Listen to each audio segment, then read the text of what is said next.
La revue du plan de travail annuel vise à faire le point des activités dans le cadre de l'exécution du budget au 31 décembre 2023. Il s'agit de faire le point de l'ensemble des interventions du ministère, d'apprécier les résultats obtenus, de relever les écarts et les analyser, d'identifier les difficultés rencontrées et en tirer les leçons pour une meilleure amélioration de nos performances. Plusieurs activités sont menées en 2023 pour répondre à l'attente des populations. En tenant compte des prévisions, il a été globalement exécuté à 74,47% en termes d'exécution physique, 111,61% en termes d'engagement financier et 110,87% en termes d'ordonnancement. À tout ceci vient s'ajouter l'avancement enregistré sur beaucoup de chantiers de construction d'infrastructures routières et l'aboutissement du processus d'acquisition. L'année 2024 qui commence est une année de croisière au cours de laquelle toutes les ressources doivent être mobilisées pour achever la majorité des grands chantiers venus à maturité et démarrer de nouveau afin de combler les attentes de nos concitoyens. L'objectif du ministère du Cadre de vie et des Transports en charge du développement durable est de poursuivre l'amélioration du cadre de vie des Béninois.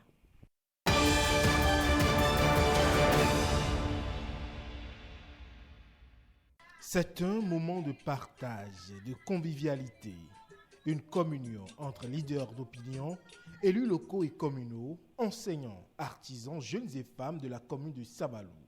À l'initiative, Valère Tchobo, leader politique de l'Union progressiste Le Renouveau. Il n'y a pas de richesse que d'homme et je suis l'homme le plus heureux à me retrouver avec ma famille, mes amis, les parents de tous bords en parlant de militantisme. Et donc c'est ça qui fait ma fierté, ma joie. Une fierté et une joie qui s'expriment à travers cette mobilisation devenue une tradition par laquelle tous les fils et filles de Sabalou se connectent comme un seul homme au-delà des appartenances politiques. Ce n'est pas la première fois que l'honorable invite nous élus de toute la commune de Sabalou communier avec nous à l'occasion de la nouvelle année. Il a encore démontré que ce n'est pas seulement quand on est en fonction qu'on pense à sa base. Et ils sont venus de tous les arrondissements. Et il a dit encore qu'il ne le fait pas en distinguant telle partie de telle autre. Ça veut dire que l'honorable continue d'avoir à cœur tous les fils de Sabalou, quelle que soit leur provenance politique. Ça a honoré toute la commune de Sabalou. C'est la mouvance présidentielle. Et la mouvance doit partager. Donc, à travers lui, la population de Sabalou en train de bénéficier les actions de la mouvance présidentielle. Donc vraiment, c'est un honneur qu'il fait pour tout Sabalou. Chaque fois que le sou de vie est là, c'est un engagement que j'ai fait avec Dieu. Donc, vous voyez, pour moi, ce que ça représente, cette convivialité, cette connexion avec le peuple, ce que ça représente, c'est formidable pour moi. Au-delà, ce fut une occasion pour offrir des vivres aux ménages et leur témoigner du soutien.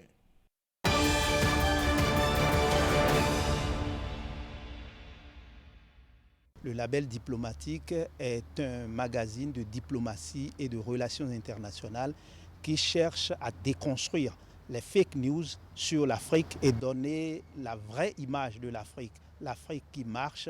Nous sommes au 12e numéro et ce numéro a pour manchette le sommet de la coopération économique Asie-Pacifique qui a eu lieu les 16 et 17 novembre 2023 à San Francisco aux États-Unis.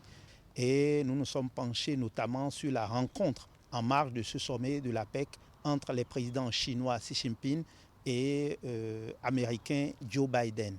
En dehors de ce titre phare qui est en manchette, il y a également d'autres titres, notamment sur la coopération sino-africaine. Vous n'avez pas oublié que le 15 décembre dernier, il y avait eu la nuit des médias et la distribution de prix aux journalistes méritants qui ont participé au concours organisé dans ce cadre-là. Et donc, nous avons mis un point d'honneur à parler de l'hommage rendu à son Excellence M. Peng Jintao, ambassadeur extraordinaire et plénipotentiaire de la République populaire de Chine près le Bénin. L'événement pour ce 12e numéro de notre magazine, c'est le partenariat engagé entre l'Institut Chine-Afrique et notre magazine panafricain de diplomatie et de relations internationales, le label diplomatique. Et le trône d'honneur a été accordé à son Excellence M. Robert Ducet, ministre des Affaires étrangères, de l'intégration régionale et des Togolais de l'extérieur, qui a fait un bilan élogieux de l'année diplomatique 2023 de la République du Togo. Nous privilégions beaucoup la version numérique puisque avec les NTIC en une seule seconde, on peut avoir la même information partout. Et donc pour la version papier, c'est sur demande que nous le faisons.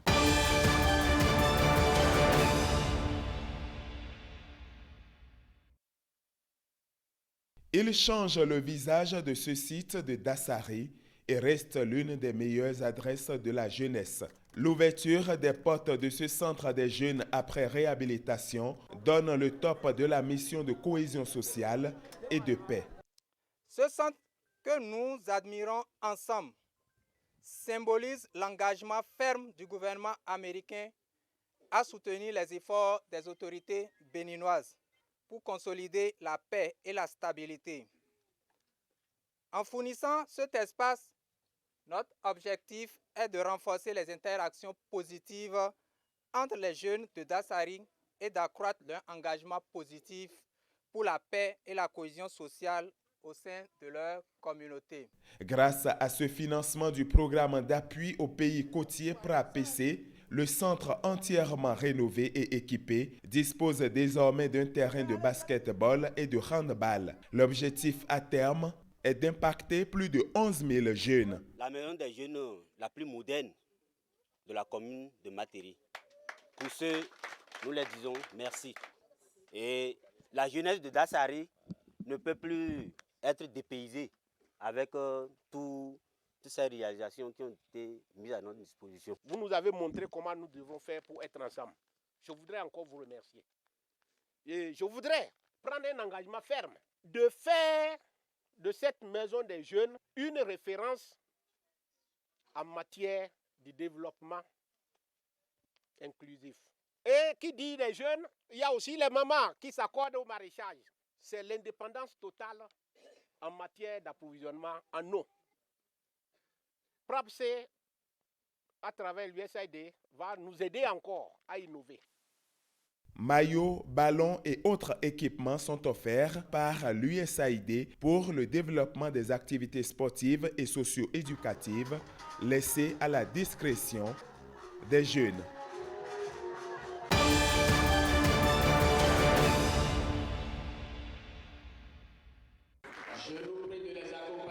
Passation de charge à la FESECAM Bénin. Clément Coupin Yadonta cède son fauteuil à Amadou Taïrou Bassabi après plusieurs années de service à la tête de l'institution.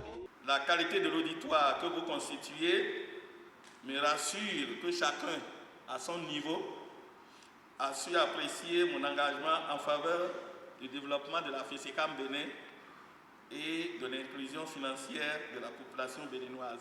À monsieur le directeur entrant, maintenant que vous avez pris la relève, je vous souhaite plein succès dans vos nouvelles fonctions et vous rassure de mon entière disponibilité lorsque le besoin se fera sentir. Je ne saurais oublier mes collaborateurs directs qui ont travaillé à mes côtés de mai 2021 au 31 décembre 2023, ce qui a permis d'obtenir les résultats que je peux qualifier d'appréciables en si peu de temps.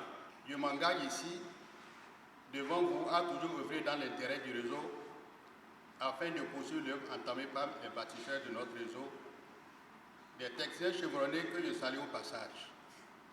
Sans doute, je m'efforcerai de suivre les traces professionnelles à assurer une gestion saine et transparente des ressources du réseau. Mes chers collègues, le temps est à l'action et rassemblement et à l'expérience en mutualisant nos différents talents. Une seule hirondelle ne fait pas le printemps, Et moi seul, je ne peux rien. Cette cérémonie offre l'occasion au personnel de la FESICAM de faire un bilan de leurs acquis, mais aussi d'exposer leurs différentes doléances. Le seul point de nos doléances est le retour dans les livres de l'institution du crédit personnel. Nous voudrions que vous fassiez de ce dossier une priorité. Enfin, nous vous prions de maintenir un cadre propice au dialogue social où il fera bon vivre pour tous. Remise de cadeaux et partage de repas ont mis fin aux festivités.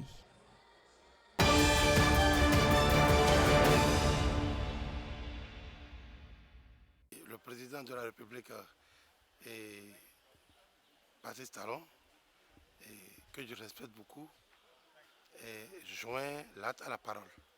Voilà. Il a dit qu'il veut développer le tourisme béninois autour de Vodou, qui ne fait pas la promotion de Vodou. Non, ce n'est pas nécessairement seulement ceux qui adorent le Vodou, bien les fidèles de Vodou, qui vont bénéficier de ça. Lorsque vous êtes chrétien catholique, vous avez votre hôtel à Ouida. Lorsque les gens vont venir regarder le Vodou, ils ne diront pas que celui-ci n'adore pas le Vodou, nous n'allons pas prendre son hôtel. Donc c'est tout le monde qui en bénéficie. Lorsque vous regardez Ouida aujourd'hui, projetez-vous dans 5 ans. Qu'est-ce que ça peut donner vous-même? Vous voyez, c'est joli, c'est bon. Nous ne pouvons que remercier notre président de la République. Le Vodou, vous voyez, c'est du blanc. Blanc comme le kaolin. L'émanation du diable que les gens attribuent au Vodou, c'est à tort. Well, I have a good impression of it. Benin has a beautiful culture and the Beninese people. J'ai de très bonnes impressions. Le Bénin a une très belle culture. Tous les Béninois doivent être fiers de leur culture parce que le Bénin a une façon unique de l'exprimer, de montrer au monde entier sa culture et ses valeurs. Je vais rester un peu avec ma famille de Souza. Je suis avec ma nièce. Je vais rester jusqu'au 15. My D'Souza family, my niece who you just spoke with, and then Martine D'Souza, who's my sister. Pour moi, et je pense pour beaucoup d'Européens, on a vraiment cet appel pour que la nature redevienne le temple de l'humanité, puisque la nature nous apprend tout.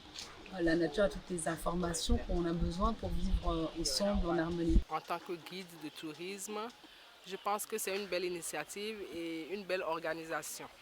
Parce que les années précédentes, on était obligé de faire un peu des enquêtes pour savoir où se passent des choses en ville avant le 10. Parce que quand vous avez des touristes avant le 10 qui sont là sur place, ils ne vont pas rester à errer. Ils disent que c'est de très bonnes initiatives, mais qu'ils ne veulent pas que les choses se dénaturalisent. Il faut que les choses restent dans leur contexte parce que nous ne venons pas au Bénin pour voir de l'Occident. Nous venons au Bénin pour voir les réalités béninoises et le naturel. Les initiatives du gouvernement sont très bien appréciées. Les organisations en ville, c'est très bien, très bien. Et ils sont très contents aussi pour la sécurité qu'il y a. Par exemple, si j'ai une photo d'un gougou à la place aux enchères actuellement, si j'ai cette photo-là, artistiquement, à l'échelle mondiale, elle ne vaut pas grand-chose. Mais quand j'ai une photo d'un gougou dans un décor naturel, avec des arbres ou une case par là-bas, avec des pailles, de la terre rouge, l'ensemble donne une œuvre artistique parfaite à l'échelle mondiale, exposable dans un musée international. Mais quand c'est dans un cadre qui ressemble à une imitation européenne, ça ne leur dit pas grand-chose. C'est les impressions qu'ils ont.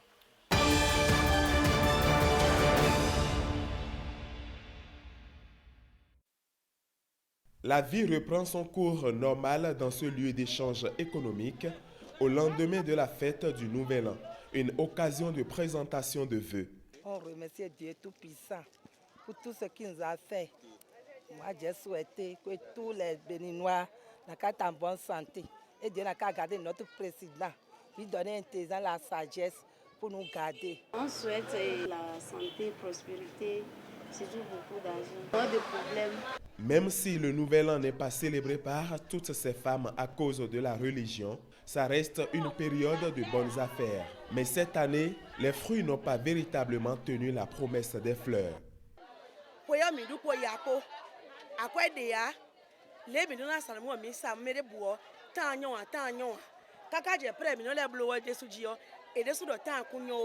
Trouver de l'argent pour faire quelque chose aux enfants qui vont à l'école. Tu n'as pas vendu, l'enfant est malade, comment tu vas faire? Je les remercie d'abord avec tout ce qu'ils font, c'est bien. On voit que leur travail là, c'est bien fait parce que les choses qui étaient dans le marché qui ne sont pas bonnes, ils ont vu, ils ont lâché. On remercie Dieu pour ça. C'est affaire d'argent. Il n'y a pas l'argent dans le pays. Les gens veulent les choses, mais le marché n'est pas comme avant. Il faut que le gouvernement regarde ce problème pour traiter ça. Plaidoyer qui sera certainement entendu par le gouvernement qui se préoccupe des conditions de ces revendeuses ou commerçantes et la construction du grand marché de Djougou en cours d'achèvement en est un témoignage éloquent.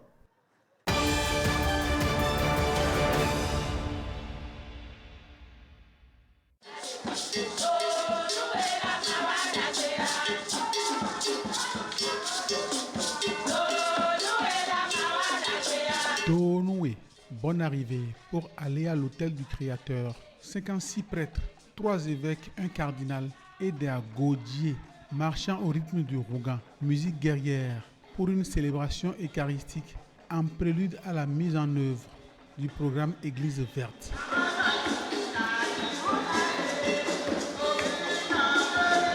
Je suis très content d'être ici parmi le peuple de Dieu et avec les chants et les danses et toute la liturgie. L'église verte, une église qui pense à la sauvegarde de la nature, à l'écologie. L'envoyé du pape François est venu lancer au Bénin ce programme qui ancre l'église catholique dans l'écologie, ou plutôt l'écologie au cœur de l'église. L'importance de l'église verte, c'est un nouvel engagement de servir l'homme, de prendre soin de l'homme. Et c'est notre vocation comme chrétiens. Chaque génération a le devoir de laisser en héritage à la suivante un monde meilleur. Propos du cardinal lors de la célébration eucharistique, qui pourrait inviter tout le monde à l'œuvre de restauration, à donner l'exemple de la jarre trouée de Guézo. Une célébration eucharistique dans la pure tradition de l'Église catholique romaine au Bénin. Notre maison brûle et nous regardons ailleurs, a dit l'homme d'État. En économie, a ajouté le cardinal, nous agissons comme Hérode, qui a fait tuer des milliers d'enfants juste pour voir l'enfant Jésus exécuté dans le lot. Nous saccageons, détruisons et faisons disparaître l'œuvre de Dieu pour proclamer après, comme la chanson, réjouissez-vous, criez Alléluia, Mil Jawa, lobo d'Alléluia.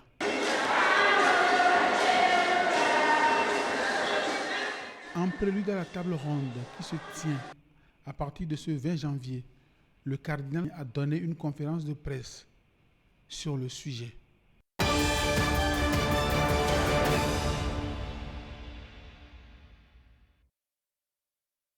La clinique juridique et le procès fictif dans les juridictions. Ces deux activités mobilisent du 16 au 19 janvier les acteurs clés dans la chaîne de prévoyance et de lutte contre les violences basées sur le genre du ressort de la Cour d'appel de Parakou. C'est pour de meilleurs résultats dans l'épanouissement et le rayonnement de la femme au Bénin.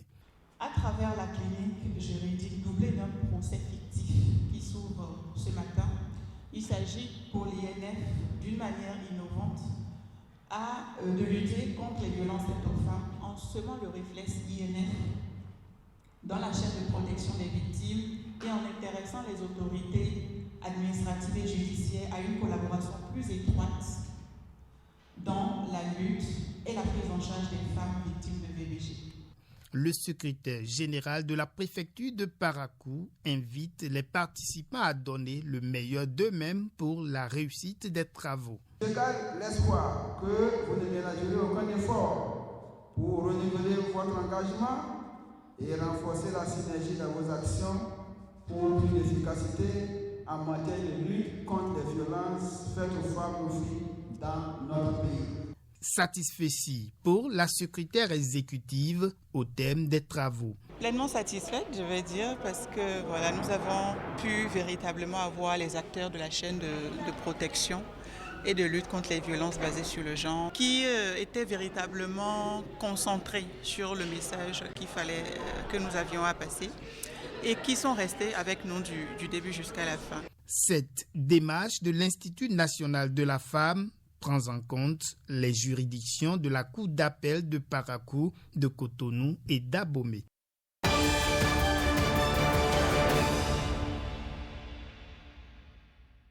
Votre savoir-faire et votre engagement envers l'excellence ont façonné notre expérience de formation d'une manière impeccable. Ces infirmiers et sages-femmes spécialisés de haut niveau, nouvellement sortis de l'Institut national médico-socio-sanitaire, ont reçu leur parchemin ce vendredi 19 janvier dans la salle de conférence de l'INMES. Les diplômés du cycle master de l'INMES en pratique avancée avèrent leurs compétences de haut niveau en pratique clinique, en accompagnement en consultation intra- et interprofessionnelle, pourront contribuer à un meilleur accès de la population béninoise à la prestation des soins de qualité. L'aboutissement de ce rêve, nourri par les acteurs du système sanitaire du Bénin, a été possible grâce à la contribution du gouvernement béninois. Il y a fait dans un passé récent un véritable désert médical et même paramédical dans certaines contrées de notre pays. Et cela nous a conduit à identifier le besoin crucial de former sur place pour ces spécialités. Et avec la vision très positive et très prospective du chef de l'État, nous avons pu concrétiser l'ouverture de ces masters avec l'accompagnement de l'ensemble du gouvernement. Je voudrais encore une fois, en espérant que chacun a pris action, en espérant que vous, surtout bénéficiaires, vous avez compris que vous n'avez pas autre chose à faire que de donner raison aux partenaires, au gouvernement, d'avoir soutenu ces programmes. C'est aussi le moment de souligner l'appui technique et financier des partenaires extérieurs, notamment l'avènement du projet Enabel Équité, ensemble pour la qualité de soins inclusive et transparente.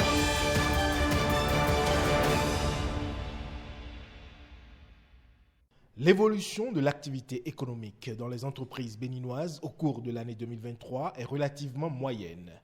Selon une enquête d'opinion de l'Observatoire du commerce, d'industrie et des services, OCIS, sur 1000 entreprises interrogées sur l'étendue du territoire national, 57% indiquent que l'environnement des affaires a été peu favorable en 2023, 15% l'ont déclaré défavorable et pour 28%, il a été favorable. Sur les 1000 entreprises, nous avons dans l'échantillon qui a été pris en compte 25% du secteur de l'agriculture, 11% de l'artisanat, 15% du commerce, 17% de l'industrie et 32% des services. Et ça, ce poids tient compte du poids économique tel qu'il ressort des données de l'INSTAT, de l'Institut national de la statistique de la démographie. Ce niveau moyen de performance serait lié aux diverses fluctuations économiques. Et pour que la tendance s'inverse pour 2024, les chambres consulaires, les organisations patronales et les organisations du secteur privé effectuent ici la rentrée économique. Cette rentrée économique revêt une importance particulière car elle offre, une fois de plus, l'occasion unique de réfléchir sur les défis et les opportunités qui se présentent à nous en cette nouvelle année. Le secteur privé béninois a besoin de synergie, voire de complicité, pour voir ensemble l'avenir en confiance. Ensemble pour la construction d'un écosystème du développement du secteur privé, tel est le thème de cette rentrée économique. Au cœur des échanges, la nécessité de l'unité du secteur privé. L'année 2024 s'annonce comme une période de changement significatif et c'est à nous, en tant que membres du secteur privé, de saisir ces opportunités pour promouvoir la croissance, l'innovation et le développement économique durable. Nous devons continuer à travailler ensemble, à partager nos idées et à renforcer nos partenariats afin de stimuler et d'améliorer la croissance économique. Tel est donc le gage du développement d'un secteur privé solide au Bénin.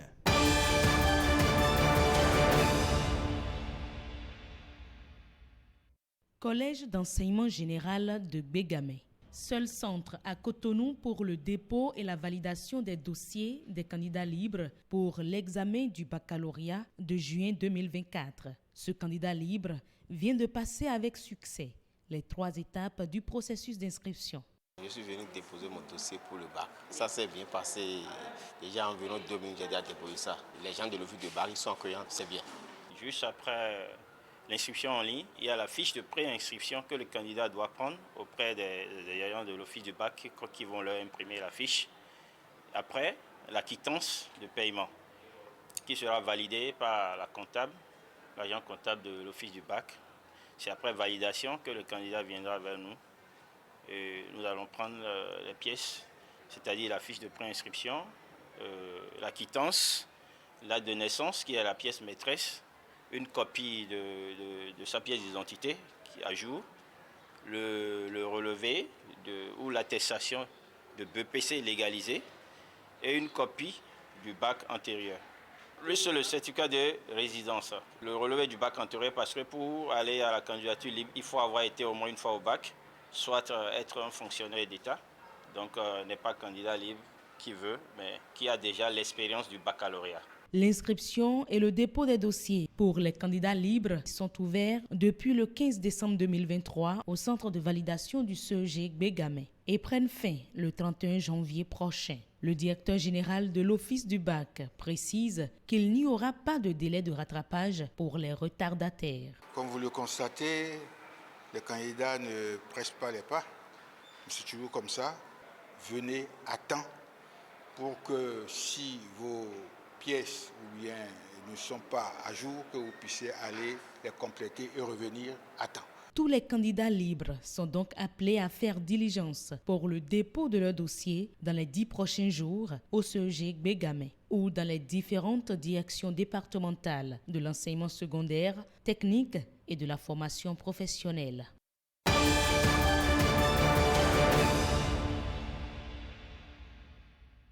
Le programme Restitution des biens culturels au Bénin entre politique publique et enjeux patrimoniaux est un programme de recherche instauré par l'École du patrimoine africain EPA en partenariat avec plusieurs autres laboratoires de recherche. Il vise la mise en place d'un cadre théorique et opérationnel d'analyse des processus sociaux et juridico-politiques qui structurent la restitution des biens culturels, leur patrimonialisation et leur place dans les nouveaux paradigmes de coopération au développement. Le programme s'articule autour de 3 composantes essentielles. La première composante, donc, c'est les études thématiques. Les recherches académiques font aussi donc la composante numéro 2. La composante 3, c'est donc les rencontres scientifiques et de médiation sociale. Mais c'est également donc la vulgarisation et la capitalisation des acquis scientifiques. La raison pour laquelle nous soutenons ce programme scientifique sur la restitution, c'est d'abord parce qu'il est pertinent, il a du sens. Ça nourrit aussi notre réflexion, ça prolonge le travail qui a été mené. Être très utile aux pays européens et aux autres pays africains. Ce programme vient à point nommé nous permettre en tant qu'université, en tant que chercheurs, de commencer par pousser des réflexions, de sujets de recherche sur la thématique de la restitution des biens culturels afin de dégager d'autres contours de ce sujet, d'autres réflexions pour d'autres restitutions qui vont continuer. C'est assez heureux que nous ouvrions donc comme une académie, comme un espace de recherche pour les jeunes Africains qui vont réfléchir sur cette question et voir dans quelle mesure faire revenir encore d'autres choses. La question sur laquelle moi je me situe le plus, c'est sur les biens gardés par les collectionneurs privés et voir dans quelle mesure faire une circulation de ces biens-là. Le programme Restitution des biens culturels au Bénin entre politique publique et enjeux patrimoniaux est ouvert aux étudiants, enseignants-chercheurs, doctorants, professionnels du patrimoine culturel, sachants et bien d'autres acteurs impliqués dans le processus de restitution des biens culturels, tant sur le plan national qu'international.